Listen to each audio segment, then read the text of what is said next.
going to do every other on this group. Opera, Aussie, Cad Yellow, Green Apetite. My only defection, I know, it's not an artist brand, but I love this color so much. It's Peacock Blue. It's PB153 and PG7. It's called, it's by Mission. It's just absolutely fabulous. And then Moonglow, and then the second one I'll do Quin Magenta, Deep Gold, Quin Deep Gold, Undersea, Green, love that, Cascade Green, Lunar Blue, and Imperial Purple. So I guess I need to write these down so I know which ones are which. Pink. This is kind of a modified palette by Jean Haynes, I think. Her colors, her palette has 10 colors. I added 2 more. She didn't have Quin Deep Gold, and I just love that color so much. Well, I love Quin Gold, Quin Deep Gold, but anything in that little range. And then this guy, this is my little outlier. Oh, I love this guy so much. That blue is just divine. Anyway, so I've taken her palette, even though I have no idea who she is. Sorry. Cad Yellow Light. And why I like doing this is because you can do a palette. You can do swatches rather. But most of the time, you don't get that whole range. And I love it when you do it this way, because then you get the whole thing.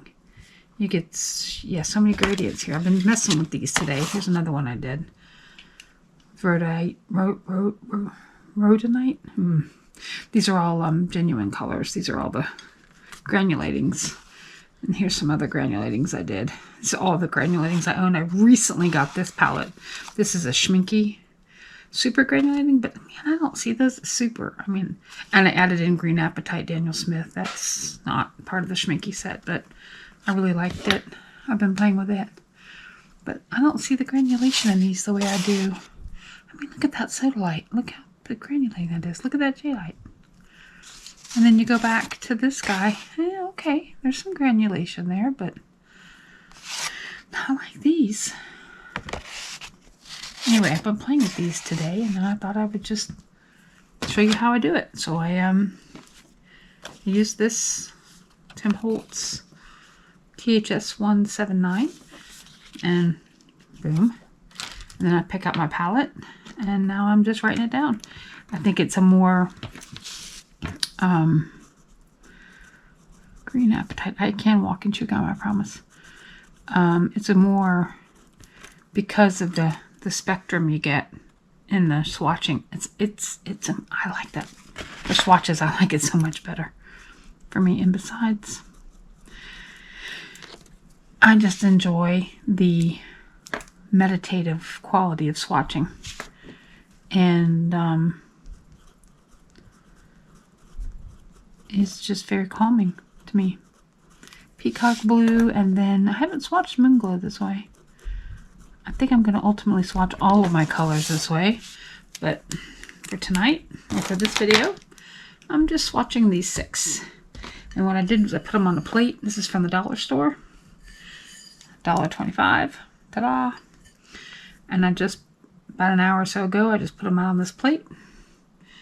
And we're going to swatch a Rooney, and I hope I can skip every other one like I did here and I don't screw that up, but we're about to find out. Paper towel. Try not to put any pigment on my paper towel, although I do get a little. And it's pretty straightforward. I just go with a really strong pigment, as much pigment as possible in the first little square. So you get the true pigment. No water. Well, you gotta have a little water, but very little. Boy, this opera is seriously pink, and I have never been attracted to these kinds of colors. But I've learned recently that when you mix in like this and lavender, or some other bright colors like this, it really makes it so dynamic. The other colors, so I'm swatching it because that's what I've been doing, is swatching. And this is a number 5 round. I believe this came from Hobby Lobby, Master's Touch. It's called a Fine Touch. That's how old I've had it, is because it's before they changed their name. So this is an old brush, but it's got a super tiny point on it, as you can see. Oops.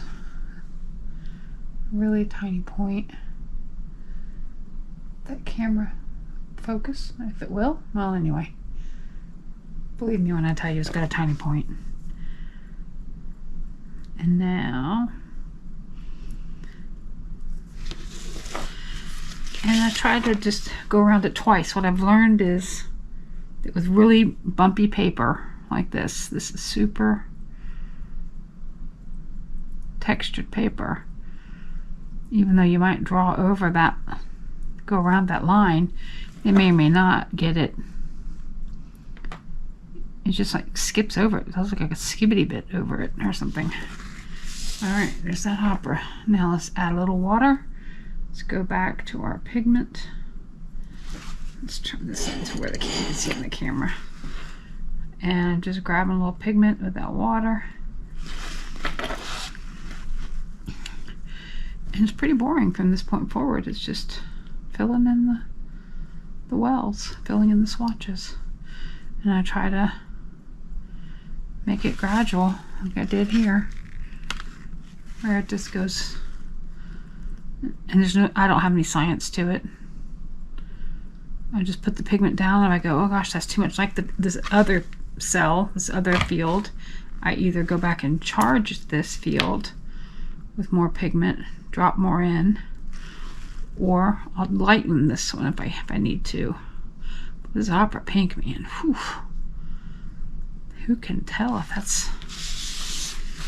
how that's gonna dry? It always dries lighter, I know that, but man, that is just bam in your face, more than I normally like. All right, so I'm gonna move some of that pigment over. Oops, and I went outside the lines, and this is not about perfection. Lines are more of a guideline than a rule. Lighten that just a little so that you get that gradation. The goal of this for me is twofold. One, it's just good practice, brush control, water control, color, pigment control. And two, wait, what was I saying? The goal, well, is to see the swatch out the colors, so that when I'm ready to use this, although opera pink is probably not going to be a straight pigment I ever use straight. You never know. Could be doing some peonies or something really over the top at some point, but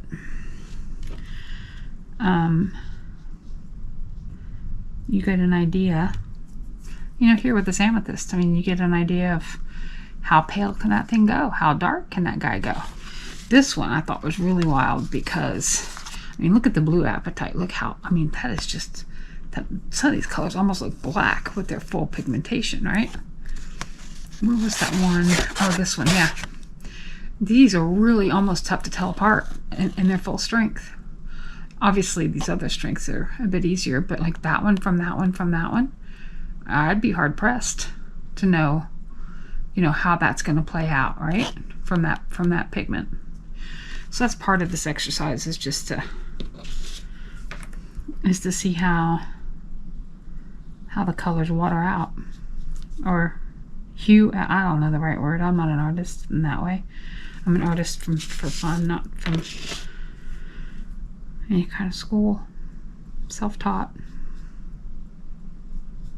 YouTube University. Alright, now these two are awful similar. So what I'm going to do is add some more water here and move some of that pigment up and then spread that back around a little bit. This is not exactly a great demonstration here on how to swatch, but wow, that's a pretty pink when it gets really watered down, isn't it? Here is like, you gotta like that. It's got, you know what, I think what I'm gonna do is make this one a tad darker. And this is really nice paper. I believe this is 100% cotton. I don't recall, but I didn't use the cheapy stuff, so FYI. When you use the good stuff, it's easier. It just is. Okay, so that's better. Now let's see. We can dull this down a bit and go back to this top square. Oof, ooh, too much, too much, too much. Pick up some more water. Spread that bad boy out. And then I find rotating the paper, I can't do it straight on, and hopefully this isn't nauseating for people watching, but I have to move it. Wow, that's a lot of pink still. I was really going for that pale. Let me try to water this down a tad more. All I'm doing is adding water to my brush and then dipping it off onto the plate so that any pigment in the brush will go back on the palette. Touch the water there on a napkin, paper towel.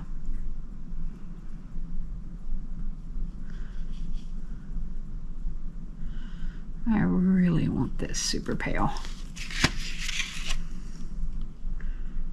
Knowing full well it's going to dry paler than that. Okay, that's pigment 1. Second pigment is Aussie Red Gold. So let's go there. Wow, that looks really muddy orange on the palette. All right, so we want a lot of pigment load for this bottom square, this bottom field.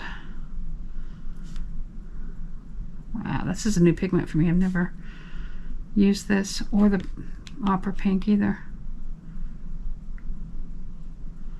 Wow, that's like baby crap brown, what that is. But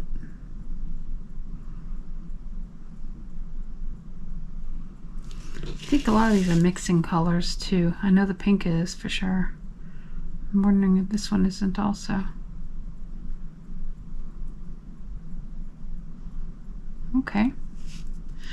Now all I did was just add a little water to the existing brush. I didn't pick up any more pigment. I just added water.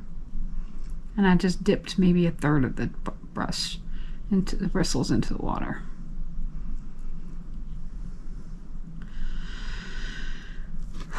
Deep breaths, sigh. It's very relaxing to do this to me.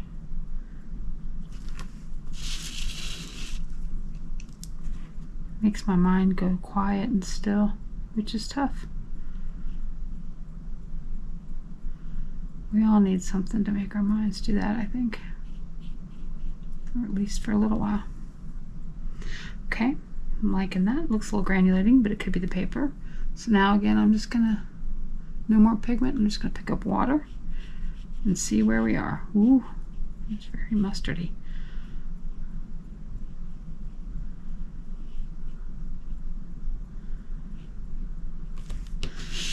And then when these swatches are done, what I'm probably gonna do is go back and do some harmonizing of these palettes by making a mother and then mixing all the colors with the mother to make it all like have a relationship to each other when you make a mother. I wonder if that's too light. Let's add a little bit. Let's charge that a little bit. Ooh, that doesn't feel good. It feels too stiff. Get a little more water. Ooh, it feels too much. Okay, balance. We need balance. It feels a little better, but it feels too much like it's older brother right beside it. So let's do this. Let's give number 2 a little more pigment. And then take away a little bit from this guy. So I'm just going to get pigment here, and then I'm just kind of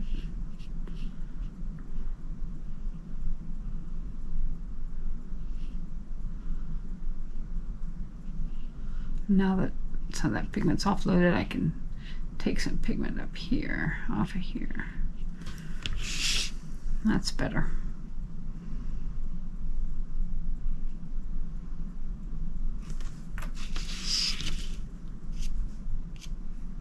No, what are you and why are you? Oh, and now I just blotched my paint. Dang it. All right,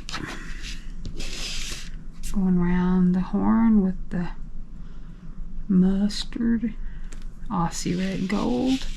I'll definitely see the gold. I'll be curious to see how this looks up next to my favorite Quinn. Normally I like Quinn Gold, but I'm going to use Quinn Deep Gold on in this group. All right, and then I just picked up a little bit more water, no more pigment, and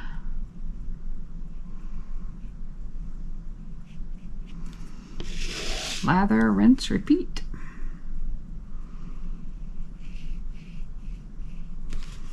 Yeah, turning out to be a nice little swatch. A little more water. Take it all the way to the edge. Do it twice, maybe 3 times.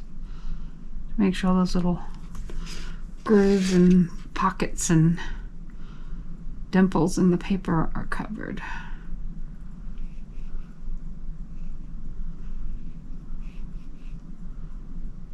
Okay, there's Aussie Red Gold. Next up is Cad Yellow Light Hue, which is this guy. And I just did wipe off the brush, but there was nothing. Well, you can't tell it's an old dirty rag, but there was no pigment left in it to speak of. Okay, yellow. There's a little skin that's formed from where I first dropped it, so I'm just puncturing that skin to get to the liquid pigment. So I just put these out a little bit ago. Okay, Cad Light Yellow Hue. Here we go. It's more like a lemon yellow than a... I think actually Jean Haynes's palette calls for Nico Azo Yellow. It does call for that. But I find this to be so closer to ochre. Maybe it's because mine's old. But I've had this tube for probably 10 years. I find it to be just so close to ochre. And when you've got Aussie Red Gold, which is a very warm orangey yellow, it just seems like you got 2 of the same color. So I did a little creative editing of this palette. Well, this is just her suggestion. They put together this palette on in a set. It's a set of 10 watercolors, and you know, they sell it as a set. It's a nice, I'm sure it's a wonderful combination of colors, but I was really wanting a different yellow. I've already been playing with it some. This is not officially her palette, but I've already been playing with it some. And here's the Nickel Yellow, Nickel Azo Yellow, and then here's the Cad Yellow. And yeah, I've added some other stuff in here that's not hers, but this, don't look behind the curtain. But I just found that this, along with the Aussie, and of course I had the Quinn in here, the Quinn Gold, it was just making a lot of brown and a lot of orange and a lot, and I really felt like I needed something a bit more. Oh, I just got more pigment and didn't mean to. All right, well, that's what happens when you try to talk and do stuff at the same time. Okay, so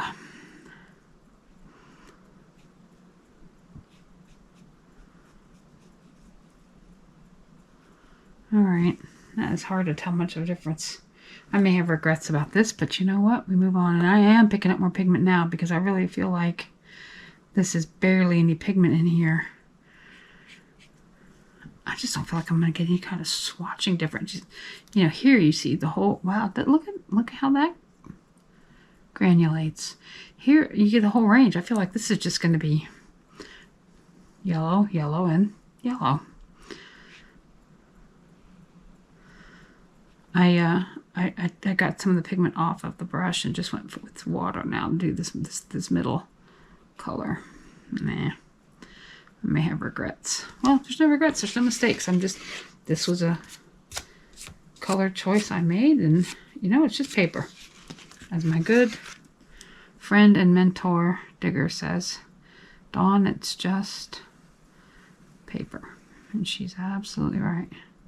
Because if I hate it, I can swatch it again with a different yellow, which I may end up doing. I may go back to that nickel azo yellow. Wow, is there going to be any pigment left in this by the time I get to the top? As the Magic 8 Ball would say, seems doubtful. This feels like it ought to be the top row color, you know? How pale it is. But I can't seem to make it much. Yeah. Hey, let's go with it. It's art. It's not neuroscience. Okay.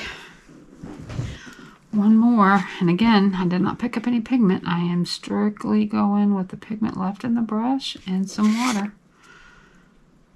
Feeling a mistake coming on here. And no good way to correct that color. Well, it is what it be like.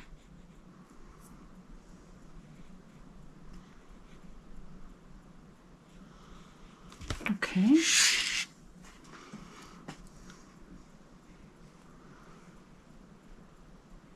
I can always come back and do another wash, I suppose, over it. Alright, moving on. I'm not going to sweat it. Next one is Green Apetite, one of my new favorite colors. I love how that Green Apetite granulates. And that's in her, that's why I have that color. Is because I saw Jean Haynes' set had that in there. I don't know what struck me. I guess the picture on the box struck me. But then I saw that it was Primatech, and then I went and did a little checking. And Primatech, I guess, and I'm no expert on these things, but the P now is new on granulating colors because there's plenty of colors that are technically granulating colors. I think Lunar Blue is one of those, but it doesn't have the P on it, as you see. It has that flower still. I think when they started adding the P now is kind of a new way of denoting granulating colors, and yet, because here's another one I have that's granulating. It's Apetite Genuine, and it's got the P on it. But then other genuines like Serpentine Genuine, it still has the flower on it. Now this is an old tube. This is probably 5 years old. And then I've got Blue Apetite Genuine, and it's also still got the, oops, wrong way. It's still got the flower on it also. So I think some of the older tubes, I'm not sure it tells you when this was manufactured. Series 4, yes, Light Fastness 1 gives you, I don't know if that's a lot number there or something, what that is. Well, anyway. So, you know, if you see the P, that now you know. All right, Green Apetite Genuine P. All right, so we skipped yellow. We skipped this one, which would be the undersea, and it's going to be this one. Oh, so that's my new favorite green. Oh, I love this green so much. Did I wipe this off? I don't know. Let's start over. Oop, too much water. All right, Green Apetite. Let's show them what you can do. This is a gorgeous color. I think I could paint like everything in this color going forward. And I know you're supposed to make greens from mixing things together and blues and yellows, and I get that, but man, is this just, oh man, look how saturated that is. Wow, that's so thick. That paint is just thicker than thick right there. It's almost like you're painting with caramel or something, or like you're making s'mores, and you know how the marshmallows get real runny, but they still are sticky. That's what this feels like. This feels like sticky marshmallows. Wow, that is highly pigmented right there. Did I mention I love this color? I love this color. All right, so still a lot of pigment in this brush. All I'm doing is grabbing some, oh, I didn't even show you my water. I'm working from clean water, people, clean water. And I just dip it for the dip. All right, now, look at that. Oh my gosh, I love it. That's so pretty. That is a green. That's like the green of my forest dreams. I don't even know that I dream about forests, but if I did, that's the green it would be. I'm moving this back out. Now you've seen it. That's just the yummiest of greens. And because it granulates, this is still pretty thick though. I must say I probably have a little bit more pigment than I would have normally, but that's the thing about doing these swatches is that every time you do, well, no, that one was pretty thick too. I think I have it one more place. Yeah, here's green apetite here. Can you tell I enjoy swatching that? I keep adding it to my... All right, no more pigment, just more water and a dip. Like dipping the toes in to check the temperature. Dip halfway in and pull it back out. Not even halfway in. Just a little whoopsie doodle. All right, now let's see if I can do my lines a little better. These last two have been a little subpar. The whole point of this, I know, is not perfection, is to swatch and to practice. But I do like it to look pretty too. Is that wrong? Wrong. Wrong-o. And I find it's easier for me to pull than to push. I can push a little, like that. But I do a much better coverage and a much better line if I can pull than push. Okay, dip. Cold pull. All right, now here I am pulling. I slow down to pull, and then as I get close, I stop, pick it up, and then I kind of ease up on it, sneak up on it.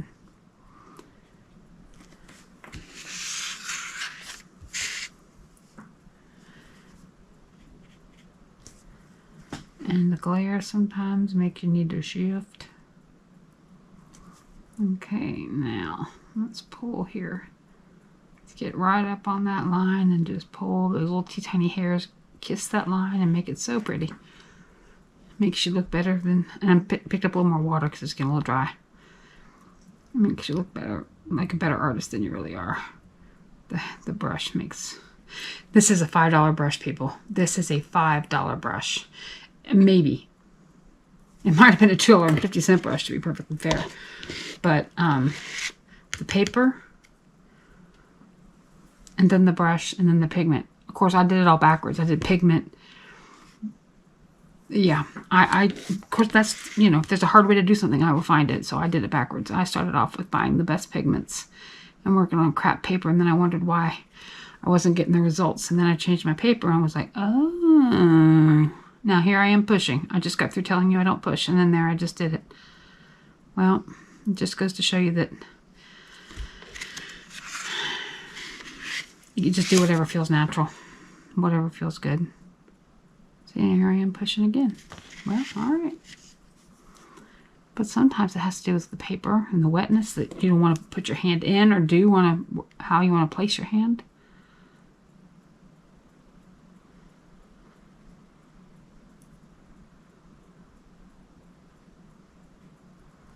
All right, feeling good about our green apetite.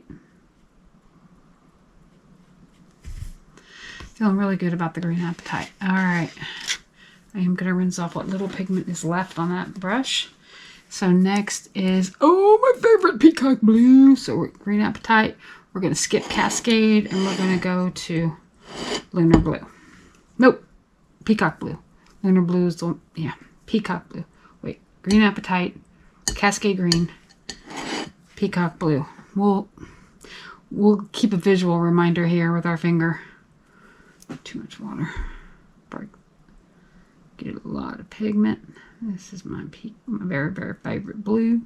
I love all things turquoise, blue green, anything in the blue green family. I've recently become a big fan of greens. This is like the last 6 months to a year. I've really found my stride in the greens world. Pinks and purples. No, greens and blue greens. But this, I haven't been in love with this blue green for a long time. And I am sure this pigment is made by somebody that's not a student grade. And ultimately one day I will find it. But I haven't found it yet. And until then, and I'm not going in a museum. My stuff is for fun. It's for me. It's for my friends and family. So who do I care? I mean, this does not have to be archival quality. This does not have to be museum quality pigments. It just doesn't. If you find something you love, bottom line, use it. Okay, dipping our toes in the cold pool, just getting a little bit of water. Wow, that really swatched out, really watered down way more than I would have thought. I may grab a touch more pigment because that's really not a great next step, next color. All right, let's try this again with the additional pigments. Here I am pulling.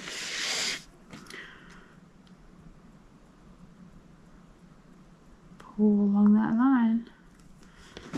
I still think it needs more pigment than that, but let's just keep going. I like a brush that has holds a medium amount of water. There are some brushes that barely hold any water at all. I don't like those. And then there's some brushes that hold a metric ass ton of water, like this one. Now, obviously, this is way too big for this job, but there's some that just hold so much water, and I don't like those either. It's that Goldilocks place, you know. Okay, where's my color here? I like a little bit of water, but not too much. It's that Goldilocks, just right. All right, so now let's see if we can make this a skosh darker. Yeah, maybe just, yeah, that should do it. That should do it. All right, let's grab a little water.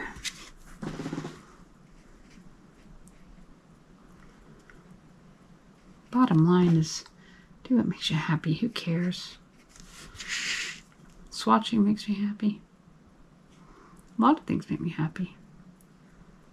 But this is a place that I can go when I'm having a rough day.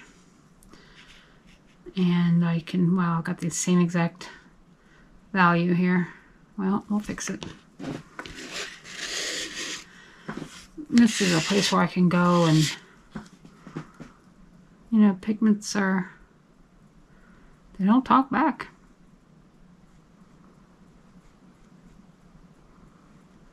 Pigments are always true. They can't surprise you. They can jump up and totally give you something you weren't expecting. But more times than not, that was you anyway, because you weren't paying attention. But bottom line is, when I'm having a rough day at work or personal life or anything really, I can start swatching, and boy, it just takes me to a zen place. And this is a very bright palette. I'm not sure I'm a huge fan of this palette as is. This is again, I think this is a mixing palette, and of course I added my own little colors in here, but to fill it out and make it 12 instead of 10. But I find these to be a bit more cohesive, and oh, that just makes sense to me. That even makes sense to me. There's no yellow in that. This is like, bang! This is a Peacock palette right here. It says hello. Wow, it needs to lighten up. Lighten up.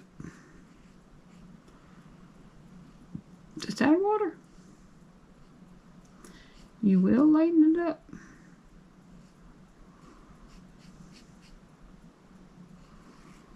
you definitely want to lighten it up because you want to see these pigments in their various stages. Not that you need a recipe for how to do it, but you just want to know, hey, if I really lighten up that Peacock Blue or that green Apetite, how light does that thing really get? Or how dark does it really get? Like one of these, was it Serpentine Genuine? No matter how much I tried, was it that one? Yeah, I think it was that one. And I did it twice, actually. And I was trying my darndest to get that thing as just as dark as I could. And it's fairly dark, but it is not nearly as dark as some of these other ones got. So that's also good to know. How dark can I get that? That is as dark as that guy goes. And that's me just charging it. Boom, boom, boom. Just put more pigment in it while it's still damp.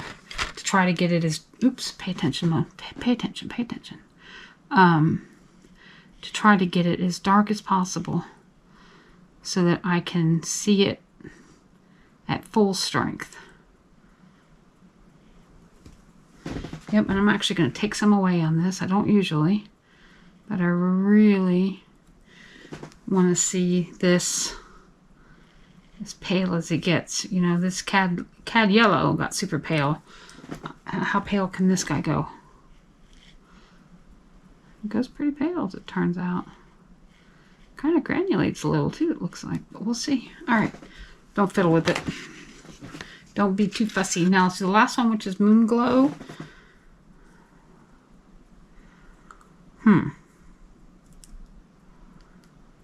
Okay. So green Apetite was here. Then we skipped Cascade. Then we went to Peacock Blue. That's Lunar Blue. So this is Moonglow. It's late, and I'm just making sure I stay with it. Alright, so this is Moonglow. I have used this, but it has been a long time since I've used this. So I'm going to be... I was familiar with this one and this one, because I've already been playing with these this week. Of course, Cad Yellow, hello. These two are new. This one's not new, but this one's it's an old friend. We're about to get reacquainted. Come on, Moonglow. Don't be so clumpy. It's kind of goopy here as I broke the skin. Alright, let's see what we got here, Moonglow. As I recall, I really liked this color. Back when I used it, it's like a purple black. And I think it also granulates, as I recall. We're about to find out. Not yet, not in this little panel, because this panel is going to be the marshmallow sticky pigment. But the next one you should see whether it's going to have a little granulation to it or not. Because you can see granulation here. Well, you can see it in the green Apetite here, but better here. And then you can see it here and a little bit there too. So it just depends on how much water. I guess with each mineral that granulates. Why am I having issue moving this Moonglow around? Feels like that marshmallow stuff again. I don't like it when it gets like that. I'm afraid I'm gonna touch something with it, or it's gonna jump on me. Alright, let's add some water. Show us what you got here, Moonglow. Oh, you're a little more plum than I would have remembered.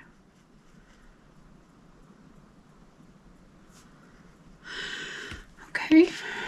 Okay. I'm liking it. Just keep adding a little water if it gets dry.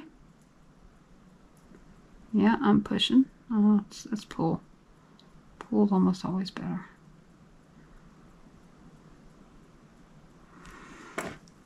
Oh yeah, that's pretty. I'd forgotten how pretty you are, Moonglow.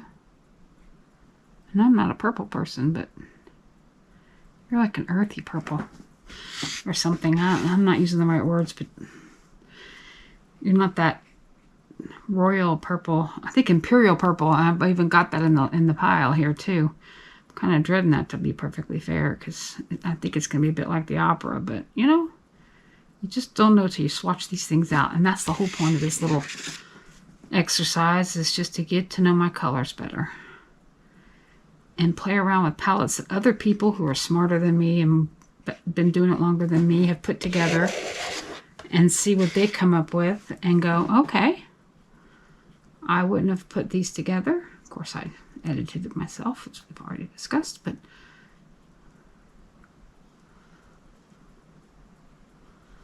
then once I get them swatched, I'll do that secondary swatch, which is where you harmonize them.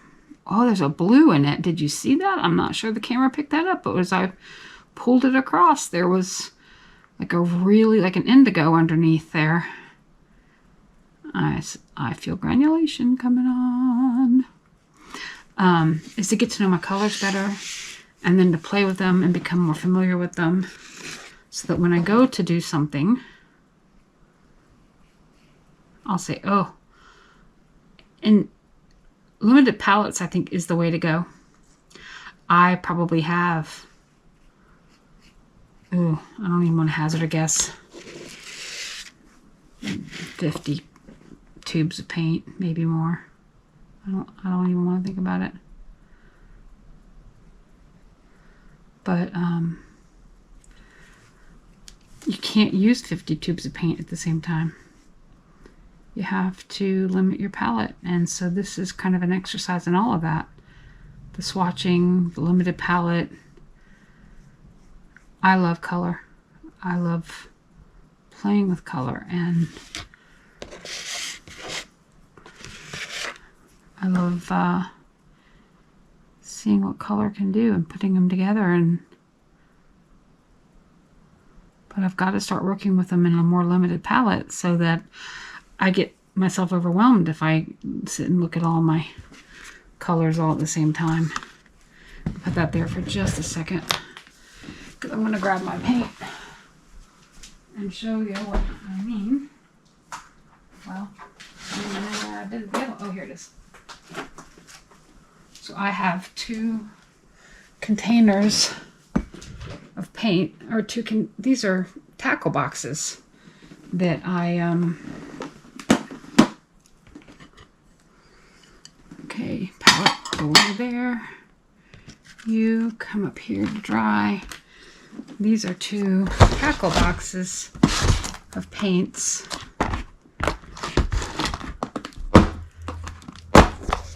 Sorry for the glare. And this one has my Roy G, red, orange, yellow, green. Mostly Daniel Smith. But, you know, underneath there's some, from when I first got started, some Winsor Newton Cotmans and some Van Gogh in here.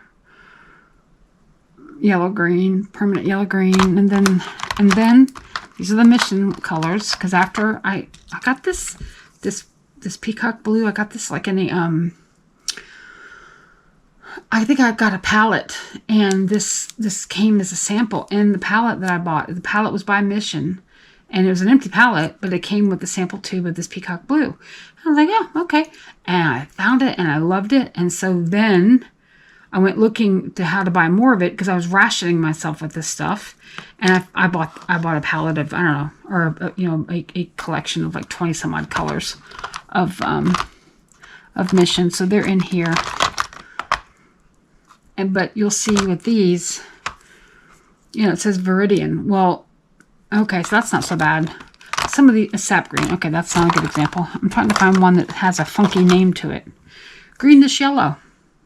That's helpful. And then it's in other languages. Now it'll tell you the pigments. PY150, PG36, and PY65. And then it'll tell you light, fatness, transparent, and staining. Okay, but greenish yellow, is that... I mean, obviously it's going to be a green gold-ish kind of color, but yeah. Anyway, so I've got some of these Mission in here, but most of them are going to be Daniel Smith. And sometimes I love things so much that I buy them twice, like Serpentine Genuine here. Oh, look, what do you know? It's like that guy with the hoisin sauce. And then This box has blues, turquoise, purples, duochromes, and then neutrals. But my point is by doing a limited palette, oops, not on camera, by doing a limited palette like this, oh man, I'm not sure I'm a big fan of this, but we're going to keep going. This is more my vibe. This is more me. I'm more earthy, rustic, grunge. Yeah. This is definitely me. This could be florals, though. This could be good for florals. But anyway, my point is, by doing a limited palette, and I'm going to do another one with the other 6 colors that I didn't just do. By doing a limited palette, by putting together palettes other people have put together, then I'm more likely to dig into those colors because I can see the combinations.